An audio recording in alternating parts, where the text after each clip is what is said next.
Ohio oo waxay Minnesota Muslim ee u haysto marka kulligeen waxaan dareensanayn jagadan ay soo banaanaatay inaan u baahnayn qof Muslim oo adag inuu jagada sayidna ugu fadhiisto aadan ugu faraxsanahay dadka inay kalsooni igu qabaan aniga ay go'aansadeen aniga diraan booskiisa waxaad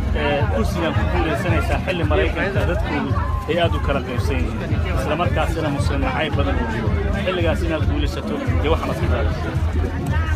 wallahi waxaan u maleynayaa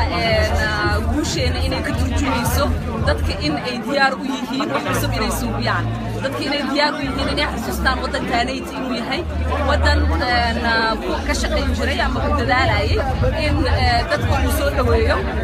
waxaan u maleynayaa hadda in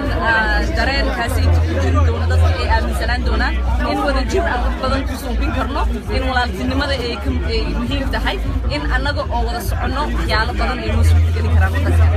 waxaad tegaysaa golaha koongareeska Mareykanka waad ogtahay madaxweynaha dalka Mareykanka gobolka Minnesota yimid Soomaalidana si kulul u weeraray habeenkii halkaas aad tagto madaxweynuhu ka qudbeynaya fariintay darayso fariin weyn dadka badanaa campaign-kayga ku jiray waxay dhihi jireen inta kaliya aan xiisaynayno waxa waaye dadkii uu isku dayay waddanka in uu ka joojiyo inay imaadaan oo hadda noqonayo dadkii sharciga asiga ka soo dejin lahaa marka intaas inta kaliya aan u malaynayaa inay ku filan tahay